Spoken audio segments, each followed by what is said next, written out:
Welcome.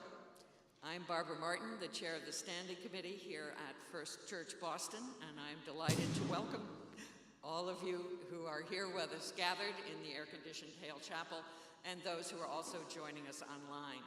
We are at the corner of Berkeley and Marlborough Streets in Boston's Back Bay, and so we welcome everyone in person and across the country. Our minister this morning is Matt Meyer, who is known to many of us as he is the Director of Operations for Sanctuary Boston, a contemporary UU worship community that meets here at First Church on the third Wednesdays of the month and at First Parish in Cambridge on another Wednesday evening of the month. So they are available also as a worship opportunity in the Boston area. Matt is a lifelong Unitarian Universalist with a long background as a musician and a worship leader for UU congregations in the Boston area and across the country.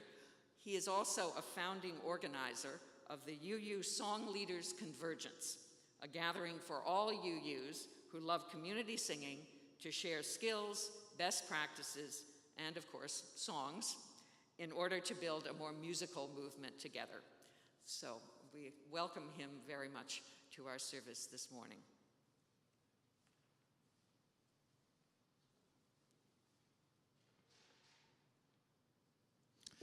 Our opening words this morning come to us from Adrian Rich, who says, "My heart is moved by all I cannot save.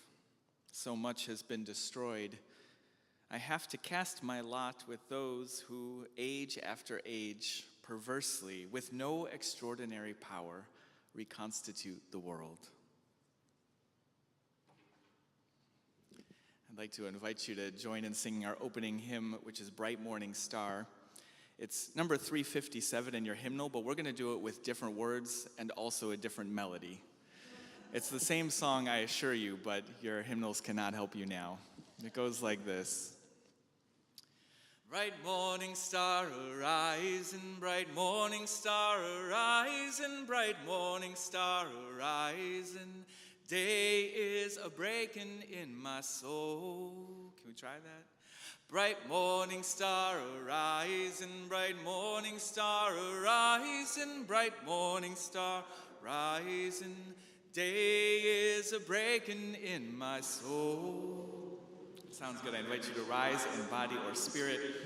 We'll try it again, like you mean it this time. Although, as we say at Sanctuary Boston when we gather here on third Wednesdays, we invite you to sing in whatever way your spirit needs this morning. If the words elude you and you just want to hum along, that's okay. That's just as good. And if what you need is to be silent this morning and just soak in the sound, that's okay too. That's just as good. And if what you need is to rock out like you're alone in the car with the radio, this is your morning to do it. You ready? Bright morning star arise, and bright morning star arise, and bright morning star arise, and day is a breaking in my soul. Rise up from morning slumber, rise up from morning slumber, rise up from morning slumber, rise up from morning slumber. Day is a breaking in my soul. Rise up and hear your calling. Rise up and hear your calling, rise up and hear your calling, rise up and hear your calling. Day is a breaking in my soul. Let's add some rhythm. Join me here. Bright morning star. Bright morning star, rise, bright morning star, rise, bright morning star, rise. Day is a breaking in my soul. Lift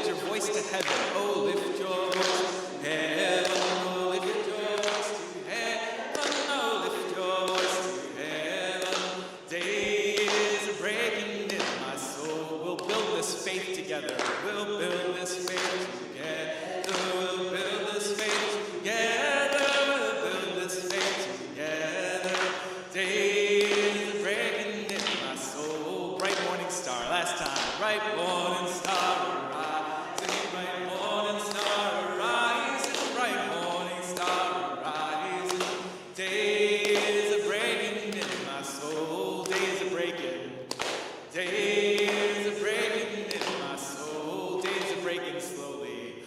Days are breaking in my soul. Let's take a deep breath. You may be seated as you exhale.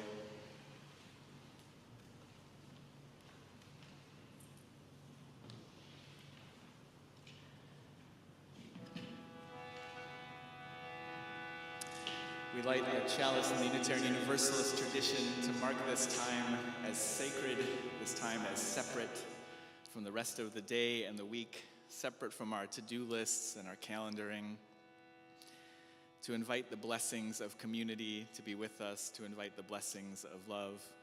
Our chalice lighting this morning is also a song by Margaret Nelson. It goes like this.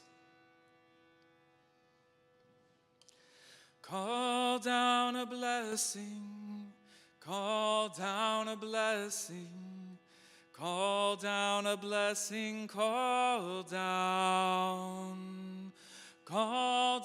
a blessing, call down a blessing, call down a blessing, call down. Would you join me? Call down a blessing, call down a blessing, call down a blessing, call down a blessing, call down a blessing, call down a blessing, call down. Beauty before us, beauty within us, beauty around us and beauty between us. So call down a blessing, call down a blessing, call down a blessing, call down a blessing, call down a blessing, call down a blessing, call down. Love above us, love before us, love within us and love between us. So call down a blessing, call down a blessing, call down a blessing, call down a blessing. Call down a blessing, call down a blessing, call down. And let's join together in the affirmation of this congregation, printed in your orders of service, which begins with the word love. Love is the spirit of this church, and service. This is our great covenant.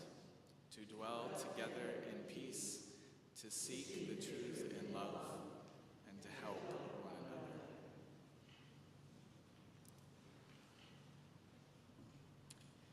Turning to the announcements, as always, we invite you to join us for coffee hour after today's service, but I want to also particularly invite those here and those listening to a special coffee hour on Wednesday morning at 11 a.m. with our new called minister, Reverend Stephanie May, who is with us this morning. Also, I want to be sure to invite everyone to be with us next Sunday when our Social Justice Committee will present the worship service, raising up social justice themes, including some of those that were addressed at the recent UU General Assembly. So I hope to see you all there as well.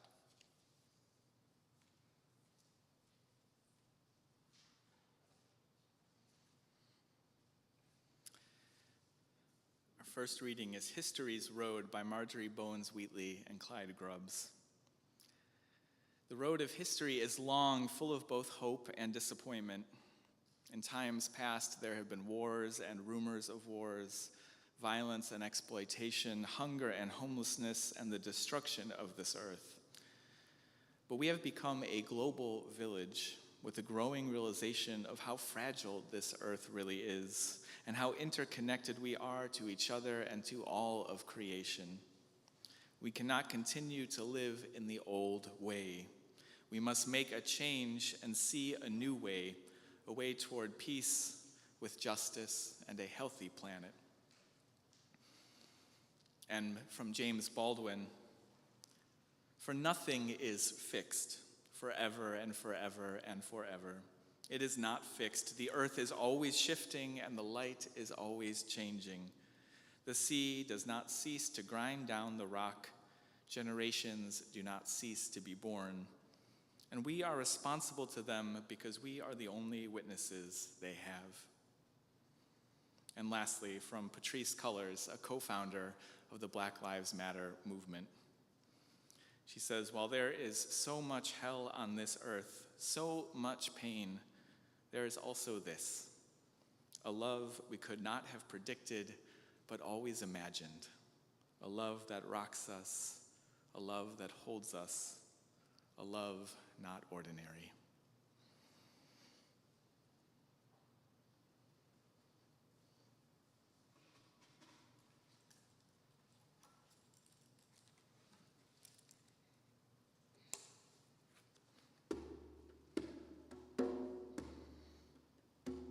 This joy that I have, the world didn't give it to me. This joy that I have, the world didn't give it to me. This joy that I have, the world didn't give it to me. The world didn't give it. The world can take it away. This love that I have, the world didn't give it to me. This love that I have, the world didn't give it to me. This love that I have, the world didn't give it to me. The world didn't give it. The world can take it away. The world didn't give it. The world can take it away.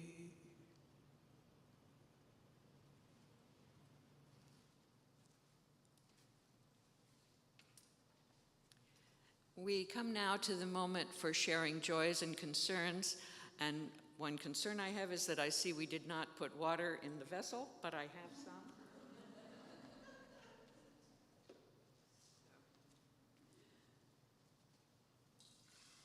Just to add that element and leave a little for our speaker.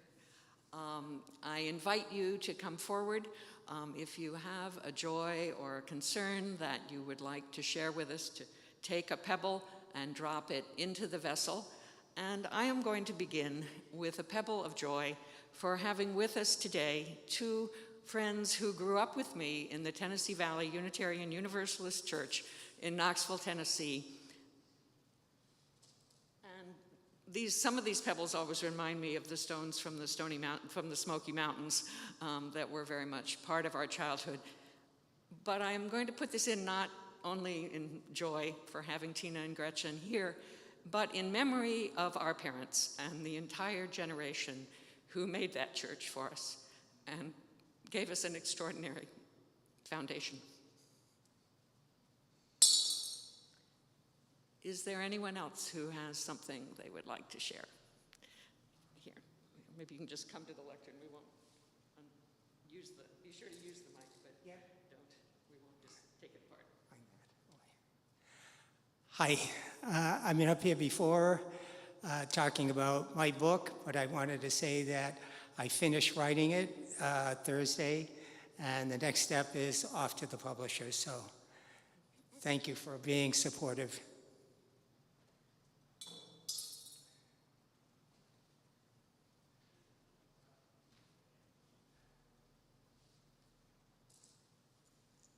Hi, first of all, it's just wonderful to be here today and overall to be starting my ministry with you.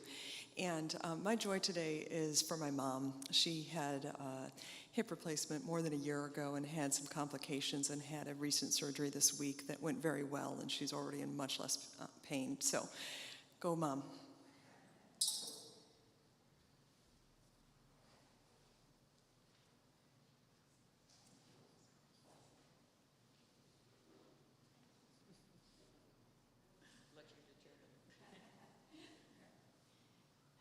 I just want to bring you greetings from my congregation, which is in Melbourne, Australia.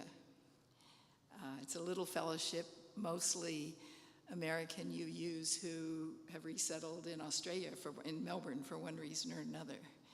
And we meet every week, and it's a thriving small group of people carrying on really what started here in this country over there.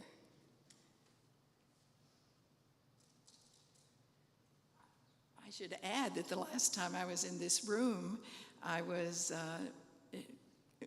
preaching for a Sunday service in the summer like this, and we were talking about this congregation's connections to its Unitarian partners in Transylvania.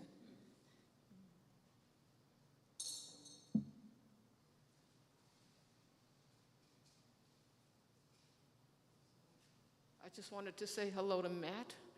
I remember him from when he was with the LRY. He was a teenager then, and they did a summer service.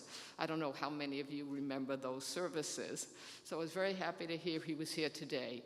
Also, I was part of the LRY. I went to camp. I was through donations from UUers, and it was wonderful to go to camp a couple of summers. I think I was there for 3 summers. So thank you very much, all you UUers of the past and today, for helping out youth.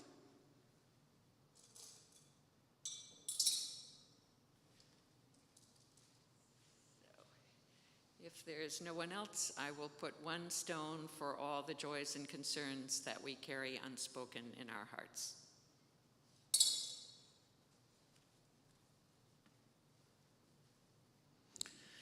Let's take a moment to breathe deeply, to be present here together,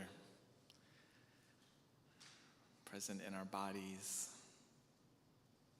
our fragile and holy bodies, present here in this space where for now at least there is nowhere else you need to be, present in this moment where for now at least there is nothing else that needs to be done.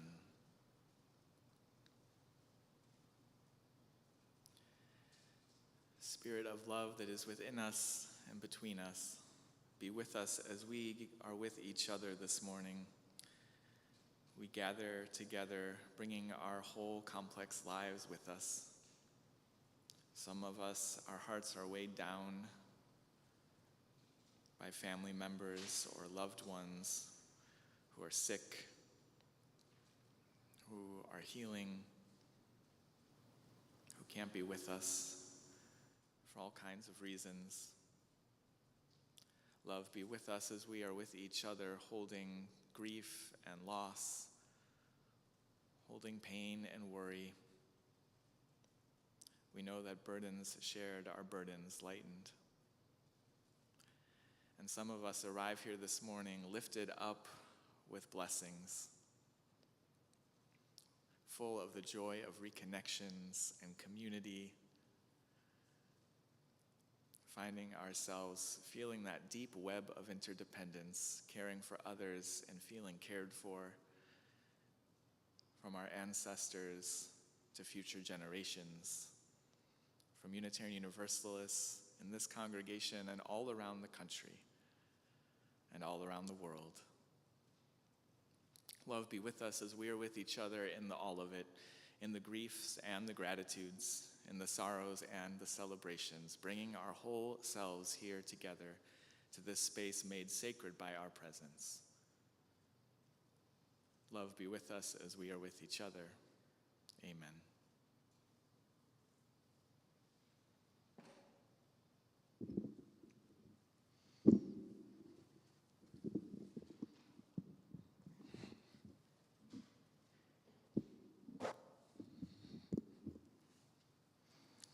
This next song is by a woman named Fea Ora Rose Toure.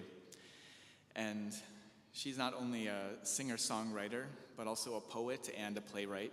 And she's also the founder of 12 different organizations working for racial justice and different kinds of social justice and civil rights. And in addition to all of that, I don't know, I guess maybe in her spare time, she was the first black woman judge in Alabama. She just a few years ago was arrested in retirement, arrested for civil disobedience, protesting the construction of a Confederate monument. This morning's service is about this idea that Baldwin offers us, that nothing is fixed. As we look around the world, things can seem permanent and change can seem too difficult to even imagine, much less work for. But we know that sometimes change happens quickly. Sometimes it happens slowly, but we know that it is possible, and that when we tap into that love, not ordinary, that Patrice Cullors speaks of, we can foster change that we never imagined. I think the song speaks to that interdependence that moves us to love and moves us to change. It goes like this. I'm gonna lift my sister up, she is not heavy. I'm gonna lift my sister up, she is not heavy. I'm gonna lift my sister up, she is not heavy. If I don't lift her up, if I don't lift her up, if I don't lift her up, I will fall down. Can we try that? I'm gonna lift my sister up, she is not heavy. Again, I'm gonna lift my sister up, she is not heavy. Again, I'm gonna lift my sister up, she is not heavy. If I don't lift her up, if I don't lift her up, or more, if I don't lift her up, I will fall down. My brother, I'm gonna lift my brother up, he is not heavy. I'm gonna lift my brother up, he is not heavy. I'm gonna lift my brother up, he is not heavy. If I don't lift him up, if I don't lift him up, if I don't lift him up, I will fall down. My sibling, I'm gonna lift my sibling up, they are not heavy. I'm gonna lift my sibling up, they are not heavy. I'm gonna lift my sibling up, they are not heavy. If I don't lift them up, if I don't lift them up, if I don't lift them up, I will fall down. My neighbor, I'm gonna lift my neighbor up, they are not heavy. I'm gonna lift my neighbor up, they are not heavy. I'm gonna lift my neighbor up, they are not heavy. If I don't lift them up, if I don't lift them up, if I don't lift them up, I will fall down. My family, I'm gonna lift my family up, they are not heavy. I'm gonna lift my family up, they are not heavy. I'm gonna lift my family up, they are not heavy. If I don't lift them up, if I don't lift them up, if I don't lift them up, I will fall down. My sister, I'm gonna lift my sister up, they is not heavy. I'm gonna lift my sister up, She is not heavy. I'm gonna lift my sister up. She is not heavy. If I don't lift her up, if I don't lift her up, if I don't lift her up, I will fall down.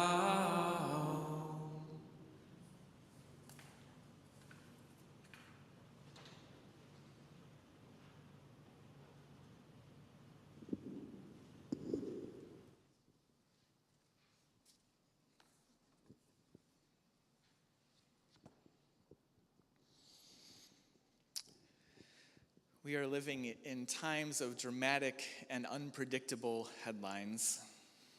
Every day I check the news, hoping for some good news, and every day it seems to get worse, certainly more complicated at least. Behind so many of the headlines we read, though, there is a common question beneath it being asked of us. Behind the debates about healthcare and policing and COVID and the right to choose, underneath them all is this question about how will we take care of each other.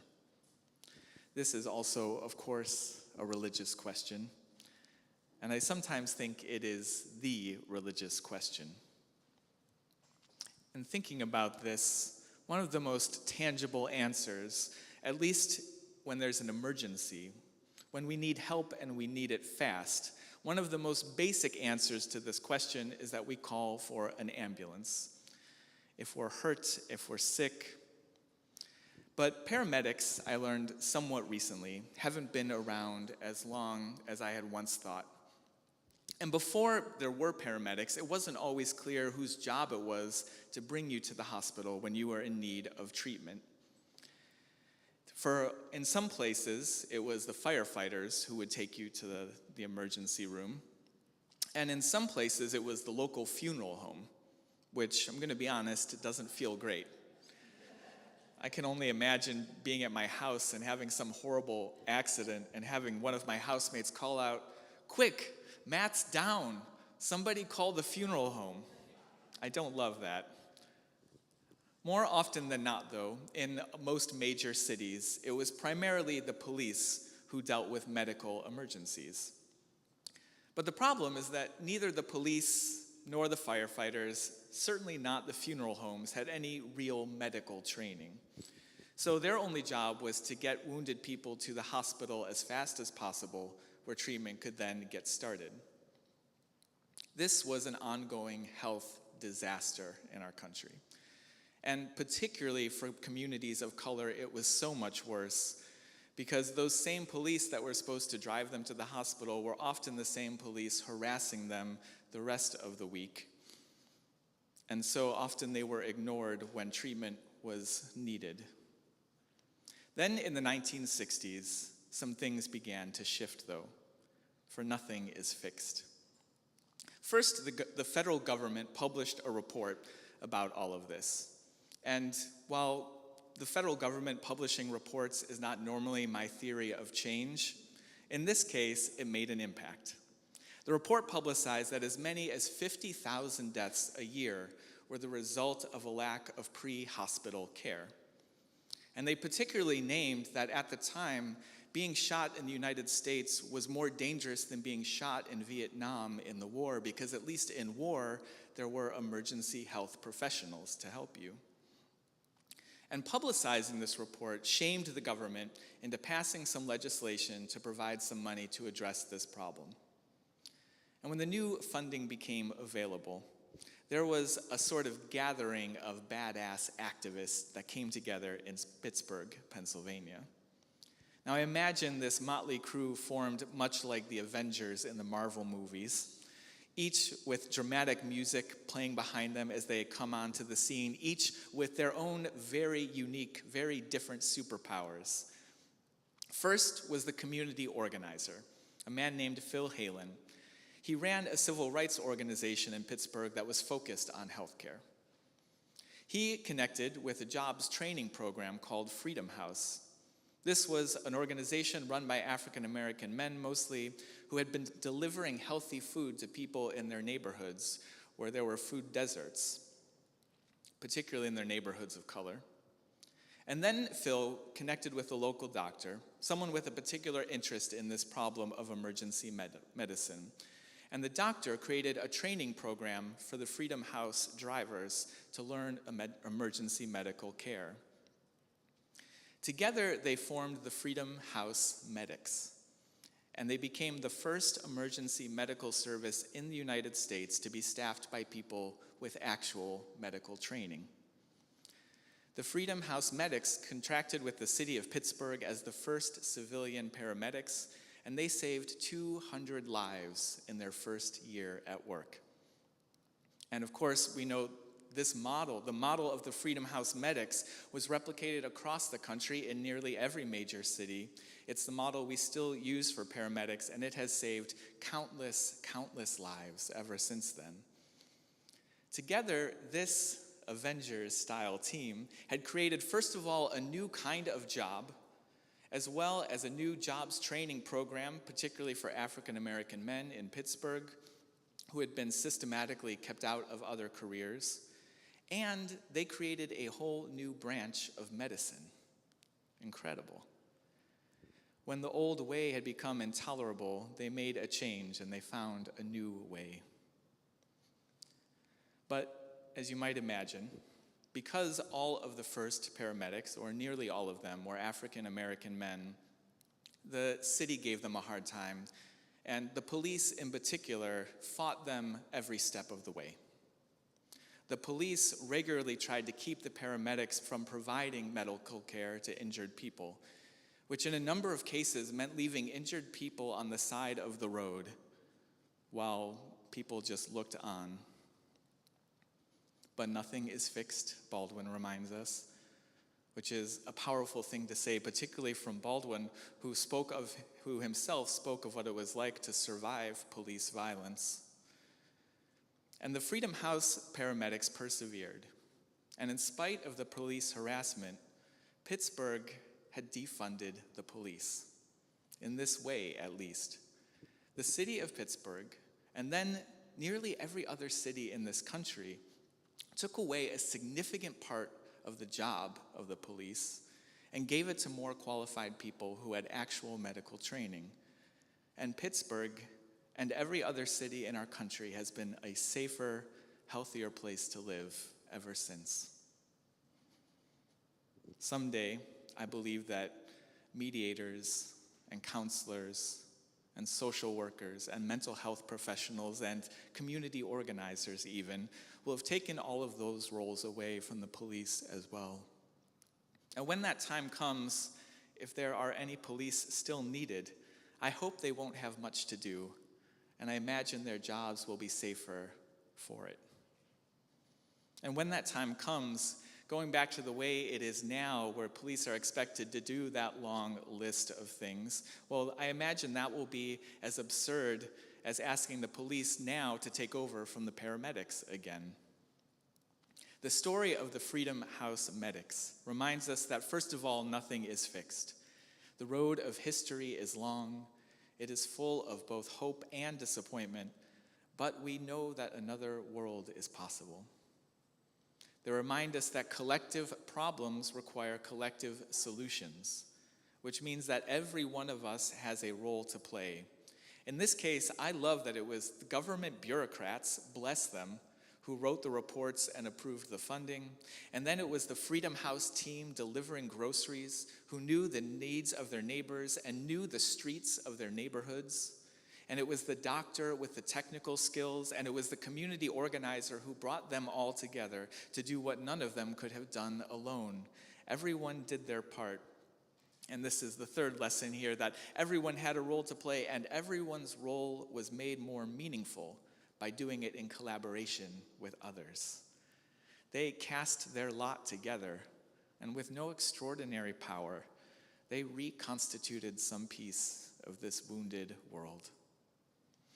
Dear ones, let's remember our history and imagine new futures as we ask ourselves, how will we take care of each other? There's another similar story I want to share with you.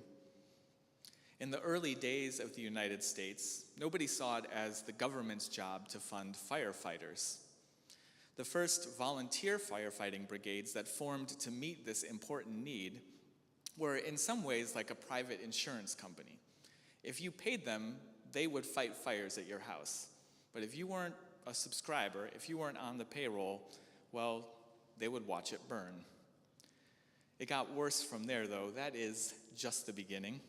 In some cases, the brigades worked more like a mix of violent street gangs and old fraternal orders. They came together around bonds of race and class, and they fought each other for territory and market share. A book called How the Irish Became White describes the situation this way. With firefighting as a pretext, the private brigades fought continuously over control of territory and extorted money from homeowners who had good reason to anticipate a fire if they failed to pay. Arson, of course, was high on their list of weapons, and one of their favorite tactics, now get this, was to set a fire near the territory of an enemy group and then lie in wait and attack them when they showed up. A report in 1853 said, quote, "There is scarcely a single case of riot brought before the courts that has not its origin in the fire brigades." So let's just take a moment to imagine this scene, if you will. Imagine looking out the window of your home to see that your neighbor's house is on fire. And one gang of firefighters, the ones who started the fire, are in front of the house fighting with another gang of firefighters, and they're beating each other senseless while the house burns to the ground. And your first thought is, not again. It's not a pretty scene, friends. But for some time, this was the best we could do. For some time in our society, this was the best answer we had for the question of how will we take care of each other when our neighbor's home is burning. This was the violence of the privatized fire brigades before we imagined a whole new way of organizing ourselves and the government took over. And you'll notice that in all of the many polarized political debates today about government regulation, no one ever quite suggests that we re-privatize the firefighters back to the racialized mob violence of the past. But at the time, most people, for a while at least, assumed that this was the best we could do, that change was impossible, that things were fixed. So the best one could hope for was to win at the game of corruption rather than to change the rules of the game.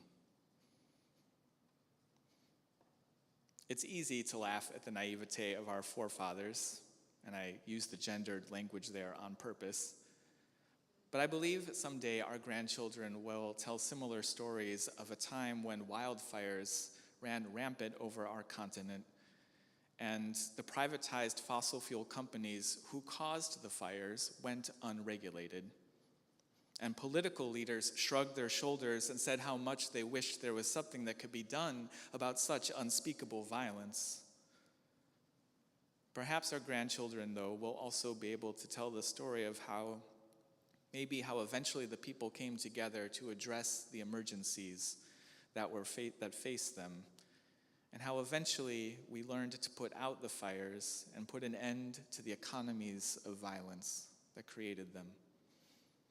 Dear ones, let's remember our history as we imagine new futures, for nothing is fixed.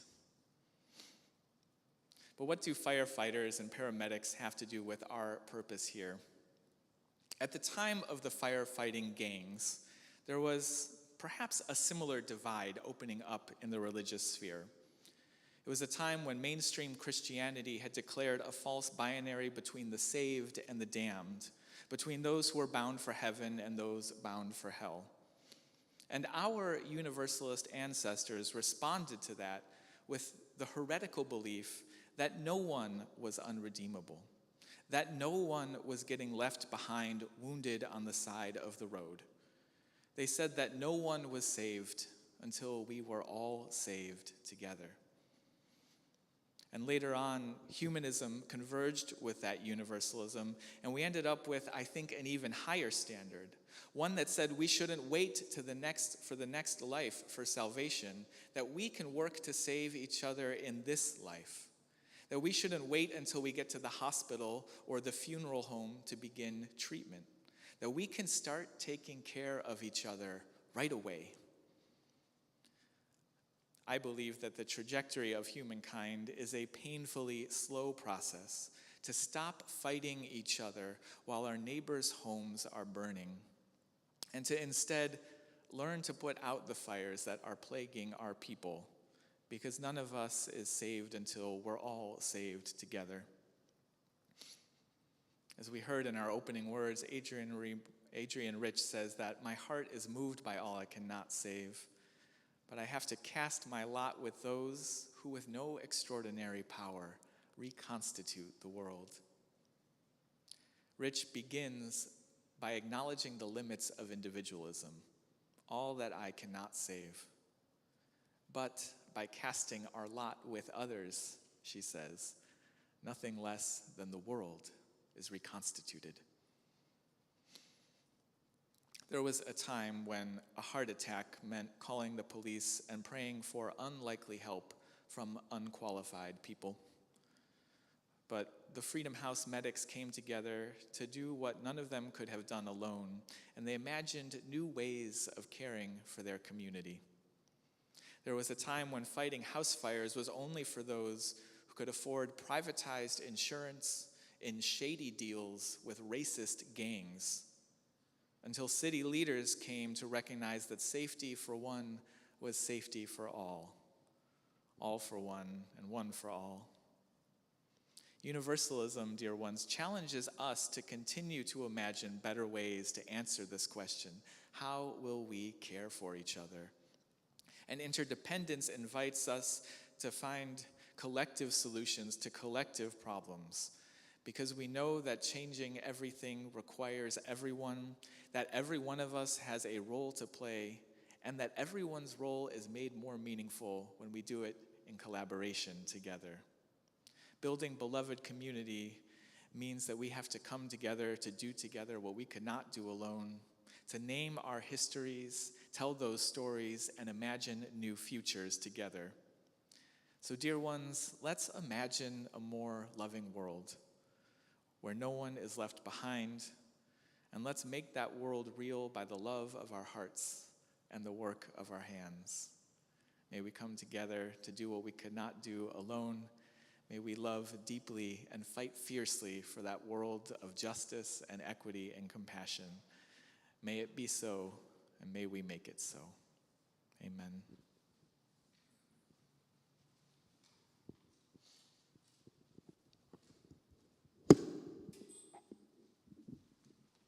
We will now take the offering for the support of the work of the church.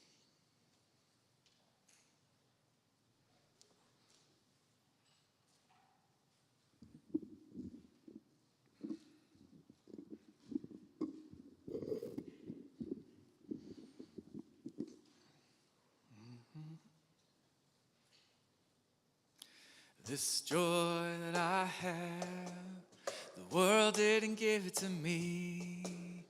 This joy that I have, the world didn't give it to me. This joy that I have, the world didn't give it to me. The world didn't give it, the world can't take it away. This love that I have, the world didn't give it to me. This love that I have, the world didn't give it to me. This love that I have, the world didn't give it to me. The world didn't give it, the world can't take it away. This strength that I have, this strength that I have, the world didn't give it to me. This strength that I have, the world didn't give it to me. This strength that I have, the world didn't give it to me. The world didn't give it, the world can't take it away. this joy. I invite you to sing along. Here we go. This joy that I have, the world didn't give it to me. This joy that I have, the world didn't give it to me. This joy that I have, the world didn't give it to me. The world didn't give it, the world can't take it away. This love that I have, this love that I have, the world didn't give it to me. This love that I have, the world didn't give it to me. This love that I have, the world didn't give it to me. The world didn't give it, the world can't take it away. This strength that I have, the world didn't give it to me. This strength that I have, the world didn't give it to me. This strength that I have, the world didn't give it to me. The world didn't give it, the world can't take it away. This joy that I have, the world didn't give it to me. This joy that I have, the world didn't give it to me. This joy that I have, the world didn't give it to me. The world didn't give it, the world can't take it away. The world didn't give it, the world can't take it away.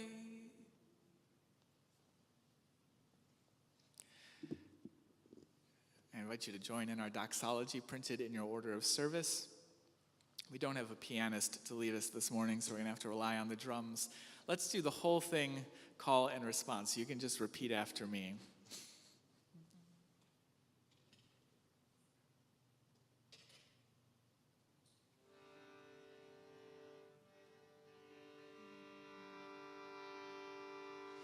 From all that dwell below the skies, from all that dwell below the skies, let faith and hope and love arise. Let faith and hope and love arise. Let beauty, truth, and good be sung. Let beauty, truth, and good be sung. Through every land, by every tongue. Through every land, by every tongue. Amen. Amen. Amen. Amen. Amen. Amen.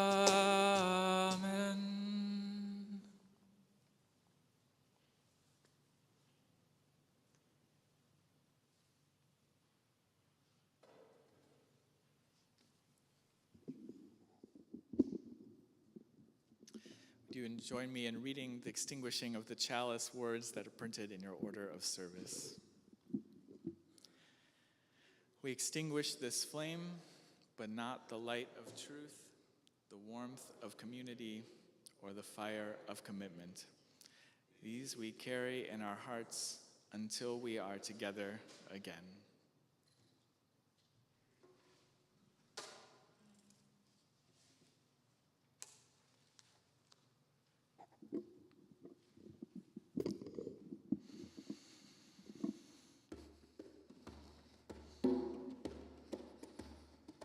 Gonna keep on moving forward. Keep on moving forward. Keep on moving forward. Never turning back. Never turning back. Would you sing that with me? Gonna keep on moving forward. Keep on moving forward. Keep on moving forward, never turning back, never turning back. I invite you to rise in body or spirit.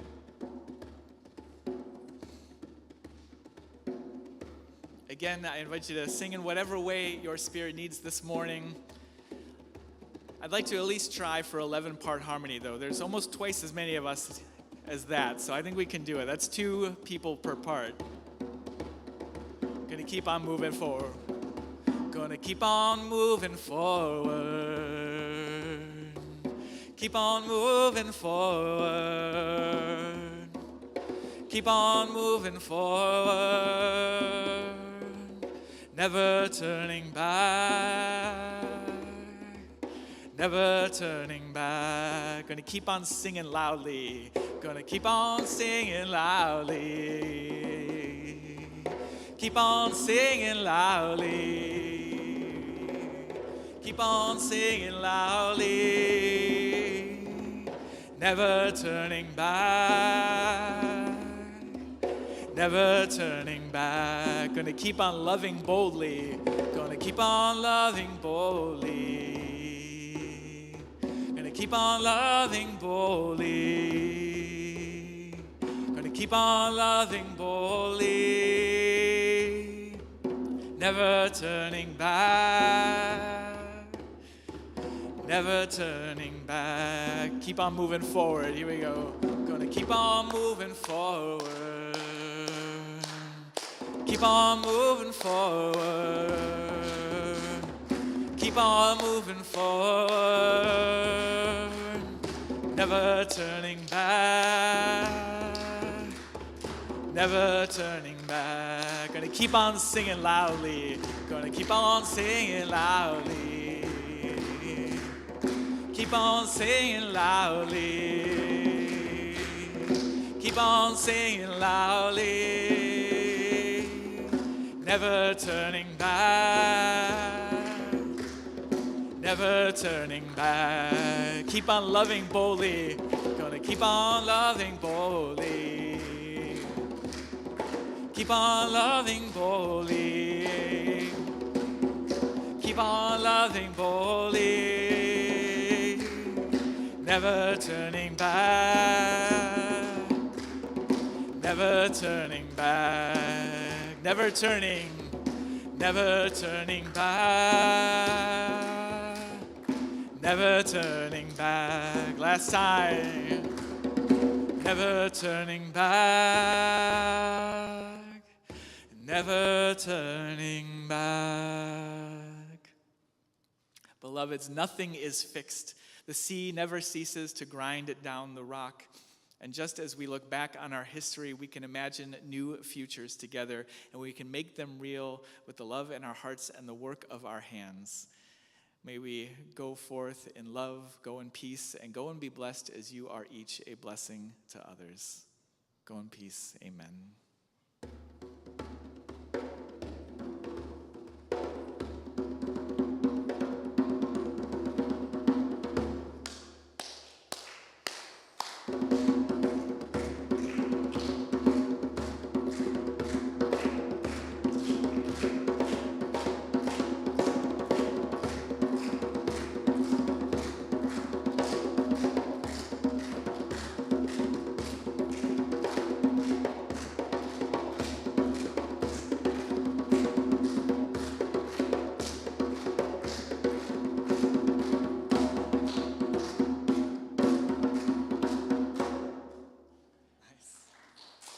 Well done.